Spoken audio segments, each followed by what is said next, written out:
वो दिन दूर नहीं है जब धामी जी की कुर्सी जाने वाली है। भाजपा की डूबती नैया में हर कोई संकट मोचन बनने का प्रयास कर रहा है। तो इससे क्या गारंटी है कि जो मई में पेपर होने वाले हैं वो लीक नहीं हुए हैं? क्या पता उसकी भी पहले से फिक्सिंग हो गई हो।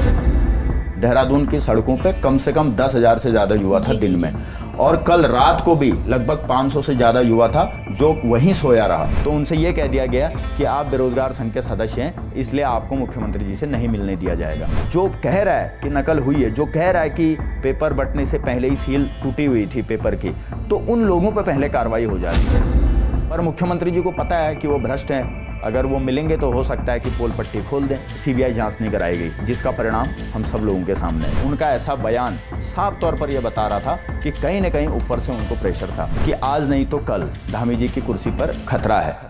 नमस्कार, आप देख रहे हैं न्यूज़ 31 और मैं हूं आपके साथ किरण। आज का जो हमारा खास कार्यक्रम है, ये खास बातचीत होने वाली है। जैसा कि आप सभी जानते हैं कि पिछले कुछ दिनों से, जैसे 21 तारीख को यूके SSSC का पेपर हुआ था, उसके बाद आधे घंटे में ये पता चला था कि पेपर लीक हो गया है, यानी कि पेपर के 3 पन्ने जो हैं बाहर आ चुके थे। उसके बाद पूरे प्रदेश में हड़कंप मचा हुआ है। तमाम युवा जो है आक्रोश हैं, सीबीआई जांच की मांग कर रहे हैं। इसी सिलसिले में आज हमारे साथ उत्तराखंड स्वाभिमान मोर्चा के प्रदेश उपाध्यक्ष भूपेंद्र कोरंगा जी मौजूद हैं। सर, बहुत बहुत स्वागत है आपका। बहुत बहुत धन्यवाद। सर, सबसे पहले मैं आपसे ये पूछना चाहूँगी कि पेपर लीक की परिभाषा क्या है, क्योंकि अध्यक्ष कहते हैं कि 3 पन्ने बाहर आए हैं लेकिन पेपर लीक नहीं हुआ है। देखो, पेपर लीक की मेन परिभाषा पहले तो अध्यक्ष जी को ही शायद अपने तमाम तंत्र को बैठा करके सरकार के साथ बैठ करके पहले तो इस बात का राय मशवरा कर लेना चाहिए शायद, क्योंकि उन्हें समझ नहीं है। जैसा कि उन्होंने कहा कि 3 पन्ने ही बाहर निकले। लीक का मतलब यह है कि परीक्षा के दौरान और परीक्षा से पहले अगर वो पेपर पब्लिक डोमेन में आ रहा है तो साफ और स्पष्ट सी बात है कि वो पेपर लीक हुआ है। तो सर, जब ये पेपर लीक हुआ, यानी कि जो पेपर बाहर आया, आपको कैसे पता चला और उस समय आपके रिएक्शन क्या थे? देखो, पेपर लीक का पता हमको कैसे पता चला, हमारा रिएक्शन क्या था, उससे पहले हमको थोड़ा सा पीछे जाना पड़ेगा। थोड़ा सा पीछे ऐसे जाना पड़ेगा कि आपने देखा होगा कि पेपर 21 तारीख को था, लेकिन 20 तारीख की शाम को जो सबसे बड़ा माफिया जो नौकरी की खरीद फरोख्त करता है, हाकम सिंह की अरेस्टिंग हुई और उसका एक साथी भी गिरफ्तार हुआ। तो पीछे इसलिए मैं जाने को कह रहा हूँ क्योंकि इसकी जो गुत्थी है वो जब हम पीछे जाएंगे तो तभी जा करके समझ में आएगी। तो लगातार प्रदेश का युवा इस बात की डिमांड कर रहा था कि 21 तारीख को पेपर ना हो। उसका सबसे बड़ा कारण था आपदा, बरसात, क्योंकि 20 तारीख को भी पहाड़ के कुछ ऐसे ज़िले थे, उत्तराखंड के पहाड़ी ज़िले, जहां पर हाई अलर्ट जारी था और कई स्कूलों की छुट्टियां थी। उसके बावजूद भी उस भारी बरसात में, जहां हर 2-2 किलोमीटर में रोडें टूटी हुई थी, उसके बाद भी एक लंबा संघर्ष करके पहाड़ के बच्चे अपने परीक्षा सेंटरों तक आए। इसकी डिमांड हम बार बार कर रहे थे कि परीक्षा लेट करी जाए, कारण बरसात था। बावजूद उसके आयोग नहीं सुन रहा था। मुख्यमंत्री जी के पास भी बेरोजगार संघ के कुछ पदाधिकारी गए, उनसे मिलने नहीं दिया गया। उसके बाद हमने जो तैयारी कर रहे हुए बच्चे थे उनको मुख्यमंत्री जी के पास में भेजा, वो मिले और उन्होंने भी यही डिमांड करी कि सर 21 तारीख से पेपर को आगे कर दो, लेकिन नहीं सुनी गई। उसके बाद होता क्या है कि जो हाकम सिंह गैंग है, वो गैंग तमाम बच्चों को फ़ोन कर रहा होता है या जो उनके संपर्क में पहले से होंगे उनके माध्यम से। तो एक बच्चे को जब फ़ोन आता है, वो गरीब बच्चा था, हरिद्वार का वो बच्चा था, तो उसने ये बात उत्तराखंड बेरोजगार संघ को बताई। और जब उसने ये बात उत्तराखंड बेरोजगार संघ को बताई तो क्योंकि वो बच्चे के पास में एक सिंपल सा फ़ोन था, उसमें कोई रिकॉर्डिंग और ये तमाम चीज़ें नहीं हो रही थी, तो जब उत्तराखंड बेरोजगार संघ को ये बात पता चली तो उसके बाद उस जहाँ से जिस नंबर से फ़ोन आया था उस नंबर को लेकर के पुलिस और तमाम जो लोग हैं उनके पास जो है उत्तराखंड बेरोजगार संघ के लोग गए। आयोग को हमने संज्ञान में दिलाया, पर सीरियस हमको नहीं लिया गया। सर, ये कब की बात होगी जब ये कॉल रिकॉर्डिंग की? 20 तारीख से लगभग 5 से 6 दिन पुरानी बात। तो जो उत्तराखंड बेरोजगार संघ के अध्यक्ष हैं राम कंडवाल जी और उपाध्यक्ष हैं सुरेश भाई और बॉबी पवार जी जो स्वाभिमान मोर्चा के अध्यक्ष हैं, तो इन लोगों ने, हमने कहा कि कैसे इसको जो है हम इस तक पहुँचें। तो ये सारी चीज़ों को लेकर के हम लोग 4-5 दिन इस पर लगे रहे। तो इन 4-5 दिनों के बीच में ही उसी बच्चे को दोबारा से फ़ोन आता है और उस बच्चे की रिकॉर्डिंग आप सब लोगों ने सोशल मीडिया में देखी भी होगी। उसी को आधार बनाते हुए एसटीएफ के साथ बैठे और आयोग के साथ बैठे, लगभग 2.5 घंटे का मीटिंग चला। 19 तारीख की मैं बात कर रहा हूँ। और उसके बाद जब तीनों लोगों को जब ये भरोसा हो गया, 2.5 घंटे की मीटिंग चली, तो तब जा करके हाकम सिंह को पकड़ा गया 20 तारीख की शाम को। तो ये पीछे जाने वाली बात मैं इसलिए कह रहा हूँ। उसके बाद जब 21 तारीख को जब पेपर था और तमाम बच्चे, क्योंकि हम चाहते तो उसी दिन भी ये तमाम चीज़ें बता सकते थे, पर हमने कहा कि ठीक है, जब हमको आयोग कोऑर्डिनेट कर रहा है, जब एसटीएफ हमको कोऑर्डिनेट कर रहा है, पूरा प्रशासन यदि हमको कोऑर्डिनेट करके हमारी बातों पे जो है विश्वास करके अगर हाकम सिंह को पकड़ लिया है, तो हमने कहा कि ठीक है, चीज़ें सही होंगी। तो हम भी जो है, जो परीक्षार्थी थे, जो काफ़ी किलोमीटर पैदल सफ़र तय करके अपने परीक्षा सेंटर में पहुंचे, उनको डिस्टर्ब नहीं करना चाह रहे थे। तो हमने ये तमाम बातें जो हैं, ठीक है, सोशल मीडिया में पता तो लग गया सभी को कि हाकम सिंह गिरफ्तार हो गया, पर हमने कहा कि पर इसको हम पूरा जो है लोगों के बीच में रखेंगे। तो उसके लिए प्रेस कॉन्फ्रेंस का समय 12 बजे तय किया गया देहरादून के अंदर। लेकिन 12 बजे से पहले पहले एक व्हाट्सअप चैट जो बॉबी पवार जी अपने सोशल मीडिया हैंडल से प्रसारित उसको करते हैं, और उसको जब उत्तराखंड पुलिस देखती है, तो वो उस टाइम पे हरिद्वार में बॉबी भाई का अपना एक कार्यक्रम था स्वाभिमान मोर्चा का, तो वहीं पर पुलिस जो है पूछताछ के लिए आ जाती है। अब इसमें आज एक एफआईआर जो है बॉबी भाई पे और तमाम लोगों पर हुई है। उसके बाद बॉबी भाई की जो वहाँ पर जब पूछताछ हुई, तो हमने साफ और स्पष्ट बॉबी भाई ने ये कहा कि 7:55 में एक प्रोफेसर हैं, जिनको आपने प्रेस कॉन्फ्रेंस में देखा भी होगा, उसमें UKSSC के चेयरमैन और तमाम लोग भी बैठे हुए हैं, तो वो कहती हैं कि उनको एक पेपर आया, और वो कहती है कि जिनका मैसेज आया वो हमारे भाई हैं, और उन्होंने पेपर भेजा और बोला कि क्योंकि वो प्रोफेसर हैं तो आम सी बात है, पेपर भेजा और कहा होगा कि इसका आंसर दीजिए, तो मतलब आप सॉल्व करके दे दो। तो उन्होंने सॉल्व करके उसको भेज दिया। तो फिर उसके बाद वो अपनी बहन से जब कहती हैं कि आज कोई पेपर तो नहीं था, वो जो प्रोफेसर अपनी बहन से कहती कि आज कोई पेपर तो नहीं था, तो उनने कहा कि आज तो पेपर था। तो फिर वो जो प्रोफेसर हैं, उन्होंने इस बात का अंदेशा लगाया कि कहीं ये पेपर लीक तो नहीं हुआ है फिर आज का। तो उसके बाद उसकी बहन ने कहा कि हमारे पास बॉबी पवार जी का नंबर है, तो हम एक बार उनसे बात करते हैं। और जब बॉबी पवार जी से बात हुई, तो बॉबी पवार जी ने कहा कि वो आप मुझे भेजिए। तो वो जब व्हाट्सअप चैट उनको भेजी जाती है, और कहीं ना कहीं इस बात का अंदेशा हो ही गया था कि पेपर लीक हो चुका है, तो उसके बाद उन्होंने उसको सोशल मीडिया में डाला। और जब पूछताछ में सारी चीज़ें बॉबी भाई ने बताई, तो वो जो प्रोफेसर हैं उनको उनसे भी पूछताछ करी गई, आपने सब प्रेस कॉन्फ्रेंस के माध्यम से देखा। और उसके बाद जो है कल एक एफआईआर हुई है, और वो एफआईआर वो प्रोफेसर और जिसके नंबर से वो मैसेज आया उन पर एफआईआर हुई है, और इसके अलावा उनकी बहन पर भी एफआईआर हुई है। और उसके अलावा 2 अज्ञात उसमें लिखे हुए हैं, उन अज्ञातों में एक बॉबी पवार जी का भी नाम है। तो कहीं ना कहीं पुलिस को, एसटीएफ को, या प्रशासन को, या सरकार को जो लोग नकल करा रहे हैं या जो लोग पेपरों की खरीद फरोख्त कर रहे हैं, उन पे कार्रवाई करने के बजाय कहीं ना कहीं उन लोगों पर एफआईआर कर रखी है जो उनको बता रहे हैं कि भाई नकल हुई है, जो उनके सामने सबूत जुटाने का काम कर रहे हैं। तो ये बड़ा दुर्भाग्य है। जी, जैसे आपने कहा कि जिनको असिस्टेंट प्रोफेसर को दूसरे के नंबर से जो आई थी फोटो, स्क्रीनशॉट्स वगैरह आए थे, तो उसकी गिरफ्तारी नहीं हुई। लेकिन अगर वहीं हम देखें, जो बॉबी पवार जी हैं हमेशा युवाओं के साथ खड़े हैं, हर बार देखा जाता है उनकी गिरफ्तारी हो जाती है, लेकिन जो बड़े बड़े आरोपी हैं उनकी गिरफ्तारी नहीं होती है। बिल्कुल, यही बड़ा दुर्भाग्य है। यही मैं आपको बार बार बताने की कोशिश भी कर रहा हूँ कि क्योंकि कल ही हमारे पास एक एफआईआर आज ही सुबह जब मेरे पास वो पहुँची, तो उसमें साफ और स्पष्ट ये लिखा हुआ है कि यदि प्रोफेसर के पास वो पेपर आया तो उन्होंने संबंधित विभाग के अधिकारियों से क्यों नहीं संपर्क किया। फिर उसमें यह भी लिखा हुआ है कि अगर बॉबी पवार जी के पास वो पेपर उस महिला के माध्यम से, उस प्रोफेसर के माध्यम से आया, तो उन्होंने संबंधित विभाग या आयोग को क्यों नहीं बताया, क्यों उन्होंने सोशल मीडिया में डाल करके परीक्षा लीक को लेकर के भ्रामकता फैलाई। यानी कि अभी भी आयोग और प्रशासन इस बात को नहीं मान रहा है कि पेपर लीक हुआ है। वो जो एफआईआर की जो कॉपी है वो ये है, मेरे पास है, मैंने इसको पढ़ के मैं आपको बता रहा हूं। तो कहने का मतलब इस एफआईआर कॉपी में जो प्रकरण मैं आपको बता रहा हूं वो तो लिखा ही है, लेकिन लास्ट के 4 लाइनों में ये लिखा हुआ है कि प्रोफेसर और बॉबी भाई को ही दोषी इसमें करार दिया गया है और उन्हीं के खिलाफ एफआईआर हुई है। और इससे पहले भी नकल विरोधी कानून जब आया तो एक बच्चे ने कहा कि जो पेपर बढ़ते हैं एग्जाम के टाइम पे उसकी सील फटी हुई है, पहले से जो है फटी हुई है। जब उसने ये कहा तो उल्टा उसी पे मुकदमा हो जाता है। तो ये कैसा नकल विरोधी कानून है जहां पर जो अंदेशा जता रहा है, जो प्रमाण आपको दे रहा है, आपने तो उनको साथ रख करके, उनको भरोसे में ले करके, उनसे सारे आरोप, सारे तथ्य जुटा करके जो आरोपी है उनको पकड़ने का काम करना चाहिए था, उन पर एफआईआर करने का काम करना चाहिए था।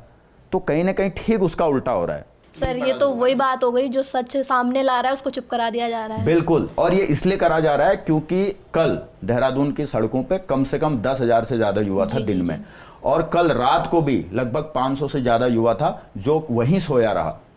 तो वहां पर जो धरना प्रदर्शन है वो सतत चल रहा है, क्योंकि हमारी जो डिमांड है वो साफ और स्पष्ट ये है कि एक तो पेपर स्थगित करा जाए, क्योंकि आयोग की तरफ से ऐसा भी सूचना हमको आ रही है, वो कह रहा है कि भाई जिन जिन परीक्षा सेंटरों में हुआ वहीं पर हम दोबारा कराएंगे। भाई इस बात की क्या गारंटी है? आप सोचो कि अगर वो प्रोफेसर के दिमाग में ये नहीं आया होता कि आज पेपर है या नहीं, अगर वो अपने बहन से नहीं पूछती तो वो तो वहीं पर मामला सॉर्ट आउट हो जाता, वो तो हम किसी के संज्ञान में आ भी नहीं पाता। बिल्कुल। तो ऐसे ही कई जगह इस तरीके की चीजें होने का अंदाजा हमको है, ऐसा अंदेशा हमको है, और इसकी जांच करें, हम यही डिमांड कर रहे हैं। इसीलिए हम पेपर दोबारा से करो, पहली तो हमारी ये मांग है। दूसरी मांग हमारी ये है कि जब इससे पहले 2022 में भी जब बड़ा भर्ती घोटाला हुआ था, हाकम सिंह का उसमें नाम आया था, यूके SSSC घेरे में आया था, उस वक्त जो वहाँ के अध्यक्ष हैं और जो सचिव हैं और जो परीक्षा नियंत्रक हैं उनको तो हटा दिया गया, और उसके बाद मर्तोलिया जी और तमाम लोगों को उसमें नियुक्त किया गया। लेकिन हमारा ये कहना है कि आयोग के अंदर जितने भी अधिकारी कर्मचारी हैं उन सबको हटा करके आयोग की पूरी सफाई करके, आयोग के कूड़े की पूरी सफाई करके वहाँ पर सारे नए लोगों को बिठाया जाए और पारदर्शी सिस्टम बनाया जाए। इससे पहले भी तमाम परीक्षाओं का जब रिजल्ट आया हमने कहा कि नंबर सार्वजनिक करो। बार बार जब हम आयोग के अध्यक्ष जी के पास गए तो उन्होंने यही कहा कि हम सार्वजनिक कर रहे हैं नंबरों को, लेकिन आज तक उन्होंने नहीं किया। तो बहुत सारी ऐसी चीज़ें हैं, तो इसीलिए हम दूसरी डिमांड हमारी ये है कि पूरे आयोग में ही पूरे कूड़े को साफ करके वहाँ पर नए लोगों को बिठाया जाए और अच्छे लोगों को बिठाया जाए, ताकि पारदर्शी सिस्टम के साथ में वो परीक्षा करा पाए, ताकि हम युवाओं का भरोसा आयोग पर बना रहे। तीसरी हमारी डिमांड ये है कि जो हाकम सिंह जेल गया और उसका पूरा लगभग 100 से अधिक लोगों का गिरोह जेल गया, उस पर कार्रवाई हुई, बावजूद उसके वो छूट गया। युवाओं के सपनों का गला घुटने वाला हाकम सिंह छूट जाता है और उसके बाद दोबारा से वो ये कृत्य करता है। तो हमको ऐसा लगता है कि कहीं ना कहीं एक बहुत बड़ा कोई ना कोई सफेदपोश उसके पीछे है, कोई ना कोई बहुत बड़ा व्यक्ति उसके पीछे, जिनके संरक्षण में रह करके वो काम कर रहा है। और मैं बड़ी जिम्मेदारी के साथ कह रहा हूँ कि राजनीतिक व्यक्ति ही वो हो सकता है, राजनीतिक व्यक्ति वो हो सकता है जिसके संरक्षण में रह करके हाकम सिंह वो काम कर रहा है। तो अगली हमारी यही डिमांड है कि सीबीआई जांच हो, ताकि वो सफेदपोश बाहर निकल आए और हाकम सिंह का पूरा गिरोह का भंडाफोड़ हो, ये सब अंदर जाएं, और तभी जा करके अब युवा एग्जाम में बैठने के लिए तैयार है। उससे पहले युवा भी प्रदेश की सरकार और आयोग पे भरोसा नहीं कर पा रहा है। बिल्कुल सर, जैसे कॉल रिकॉर्डिंग में हमने ये भी सुना कि मई के पेपर का भी जिक्र हो रहा है, तो इससे क्या गारंटी है कि जो मई में पेपर होने वाले हैं वो लीक नहीं हुए हैं? क्या पता उसकी भी पहले से फिक्सिंग हो गई हो। वही मैं कह रहा हूँ कि जो हम नंबर सार्वजनिक वाली बात आयोग में जाकर के कहते थे और उस बात से बार बार किनारा पाने की कोशिश आयोग के अध्यक्ष करते थे, तो इसीलिए साफ और स्पष्ट तौर पर हमारा ये अंदेशा है कि इससे पहले के जो परीक्षा परिणाम आए हैं उसमें भी कहीं ना कहीं गड़बड़ी हुई है। और यही कारण था कि हम जब से उत्तराखंड बना तब से लेकर के अभी तक की सारी भर्तियों में सीबीआई जांच चाह रहे थे, और इसको लेकर के उत्तराखंड बेरोजगार संघ लगभग 2 साल एकता विहार देहरादून में धरना में भी बैठा हुआ था, लेकिन वहां पर 2 साल के बाद जबरन उठाया गया और सीबीआई जांच नहीं कराई गई, जिसका परिणाम हम सब लोगों के सामने है। सर, युवा जो दिन रात मेहनत करता है वो तो सरकार के भरोसे है कि निष्पक्ष तरीके से पेपर होंगे और उसकी कहीं ना कहीं जॉब लगेगी, क्योंकि बेरोजगारी इतनी बढ़ गई है। आप देख सकते हैं कुल 400-500 पदों के लिए 1.5 लाख 2 लाख बच्चे आवेदन कर रहे हैं, लेकिन उसके बाद भी पेपर लेकर जा रहे हैं। तो युवाओं का भरोसा कैसे टूट रहा है? भरोसा अभी तक जो हमने बातें करी, ये तमाम चीज़ें हैं, इसी वजह से युवाओं का भरोसा टूट रहा है, क्योंकि आयोग पारदर्शी रूप में परीक्षा नहीं करा पा रहा है।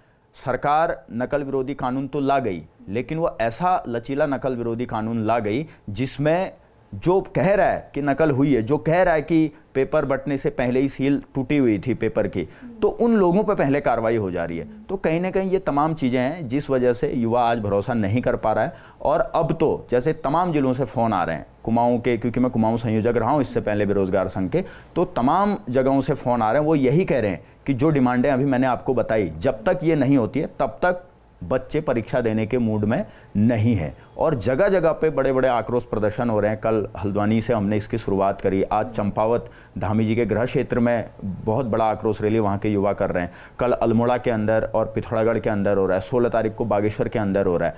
तो देहरादून में तो सतत धरना प्रदर्शन चल ही रहा है इन सभी डिमांडों को लेकर के, लेकिन जिले के तमाम मुख्यालयों में भी ये धरना प्रदर्शन हो रहा है। अगर सरकार इस बात को जल्दी नहीं मानी, हमारी डिमांड्स को यदि जल्दी नहीं माना, तो ये आंदोलन मुझे लगता है कि गांव-गांव तक भी जाएगा। और शायद सरकार को ये नहीं भूलना चाहिए कि उत्तराखंड बनने का सबसे जो आंदोलन जो सबसे बड़ा जो कारण था वो रोजगार ही था।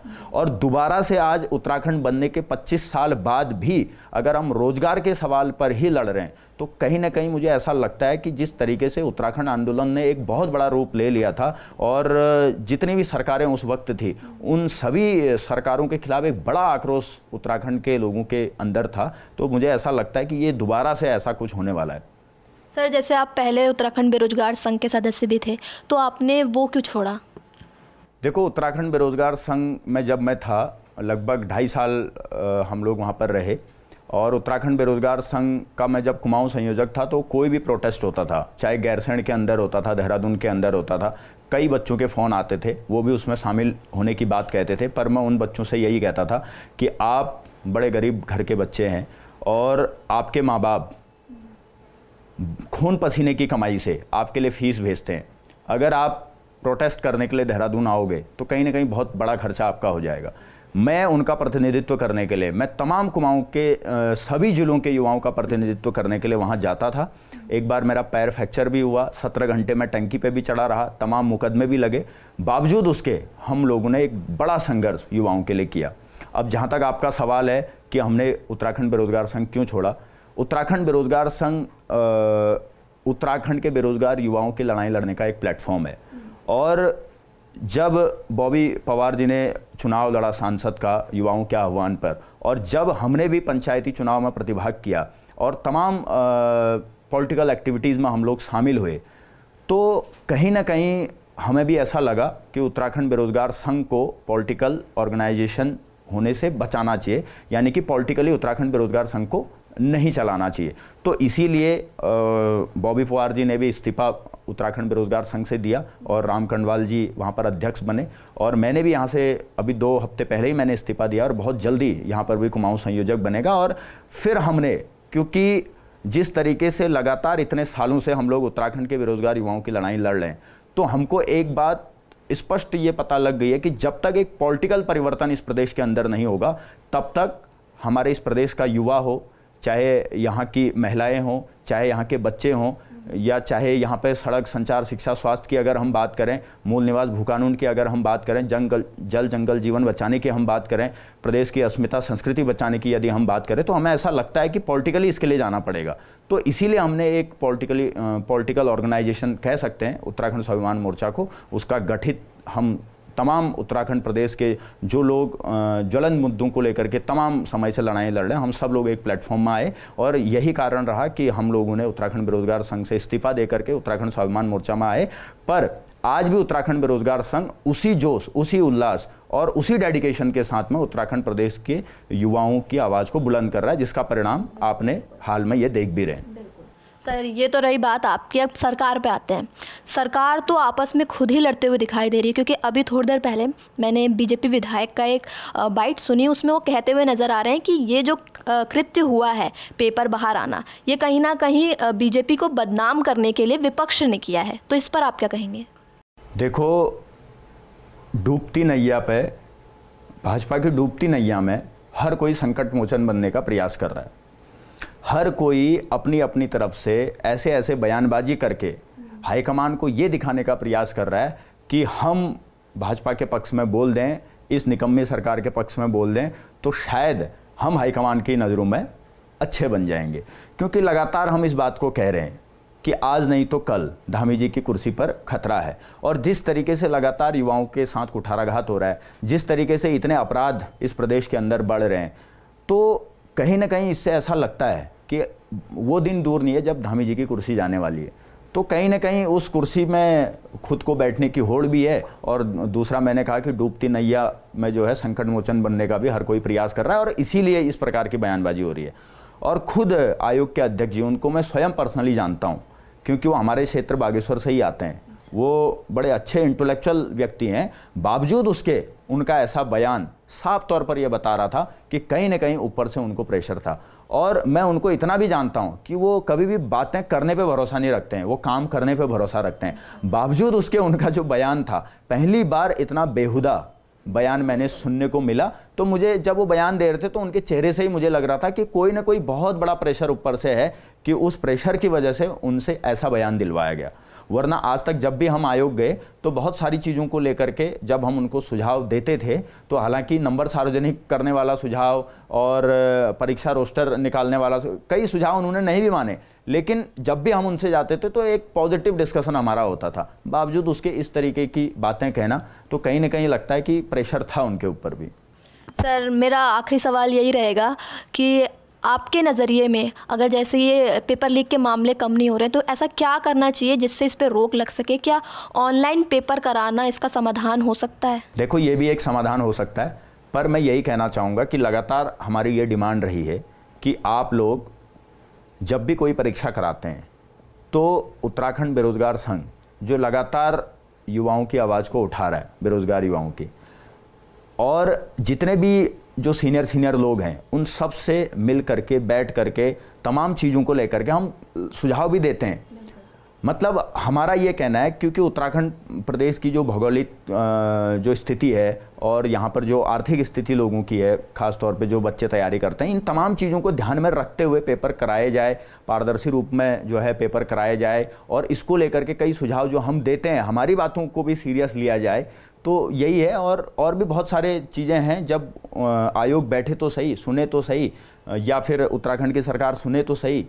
अब सोचो कि परसों 21 तारीख वाले पेपर को आगे बढ़ाने की मांग को लेकर के जब उत्तराखंड बेरोजगार संघ के उपाध्यक्ष सुरेश सिंह जी जब वहाँ पर गए, तो उनसे ये कह दिया गया कि आप बेरोजगार संघ के सदस्य हैं, इसलिए आपको मुख्यमंत्री जी से नहीं मिलने दिया जाएगा। और बाकी जो तैयारी कर रहे हुए बच्चे थे, उनके साथ एक शिष्टमंडल ले जा करके हम गए थे, तो सिर्फ उन्हीं को जो है अंदर बुलाया गया। तो तैयारी करने वाले बच्चे हैं, पर अगर आप हमसे मिलो, जब मुख्यमंत्री जी हमसे मिलेंगे तो तभी जा करके तो हम उनको कोई सुझाव दे पाएंगे। पर मुख्यमंत्री जी को पता है कि वो भ्रष्ट हैं, अगर वो मिलेंगे तो हो सकता है कि पोल पट्टी खोल दें, तो इस वजह से वो मिलने से बचते हैं।